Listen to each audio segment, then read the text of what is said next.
As the college football season begins to reach its conclusion, more twists and turns are appearing across the nation. I'm joined by NCAA football experts Emmanuel, Tobe, and Anthony Chatman as we try to make heads or tails of this insane season. So, Manny, I'll start with you. Miami and Auburn both won massive games last Sunday, beating two of the toughest teams in the nation to move up. Out of the two teams, which one is more poised to win the championship? Oh, it's definitely Miami. It's definitely Miami. I mean, the way that they have improved from the beginning of the season to now, like, the best time to play well is in November. And look at what they've done this month. They've beat the number 3 team and the number 13 team at the time when they played them, as well as it was a 51-point difference. You can't forget how they struggled early. Like in those 3 games against Syracuse, Georgia Tech, and some other teams, they won by less than 13 points. But look at how they're doing now against ranked teams. 51-point differential. Those early teams. Hey, all the unranked teams, they've blown them out. Their only struggles come against ranked teams. I got a number for you for Auburn though. Guess what that number is? 2. That's how many losses y'all have. There's no way y'all with 2 losses are going into the. No, y'all are not going to make it into the playoffs with 2 losses. But look at this win they just had against the team that was ranked number 1 in the playoff rankings the past 2 weeks. Yeah. They didn't just win against them, they beat them. They beat them, just like we beat the number 3 team, the best one-loss team in the NCAA, as well as a lot of people were questioning Georgia, as in, are they for real?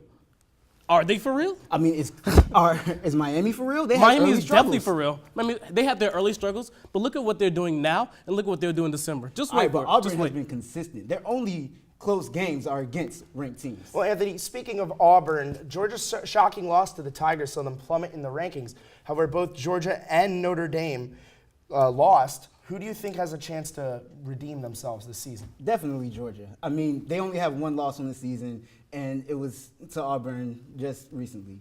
Look at Notre Dame, they have 2 losses, and one of their losses against Georgia. So it's kind of hard to come back from that. I know, I agree. But if you look at who Georgia has to get through to get to the championship, look who they have to play and beat. Alabama. You really think that on December 2nd, when they play Alabama for the SEC championship, you really think they're going to go in there and beat them? I mean, Alabama has been struggling as of recently. Their last 2 games, they've given up season highs in rushing yards. Georgia can come in, bring in that rushing game, and Alabama's beaten. Bring in that rushing game that struggled against, Like they're going to come in that rushing game? I mean, Notre Dame is the better rushing team in general. They're one of the best rushing teams, actually. In the past 5 games, they've rushed for over 318 yards. I mean, how can you stop that?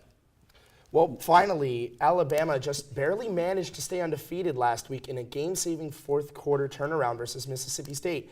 Is this a sign that Alabama could be knocked off?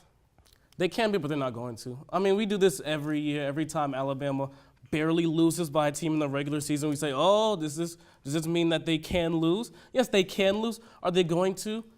There's nowhere they're going to until we get to the playoffs. Come on now. You can't rule out anything. You can't say for certain they're not going to lose. Because as I mentioned before, they have given up the most rushing yards they have this season in the past 2 games. If that trend continues, when they face Auburn, and Auburn comes in with a rushing attack and Kerryon Johnson, who's really been carrying Auburn on, like it can really be a they have a rushing attack, but in terms of points per game, they're giving up 10.3. They're not letting teams score.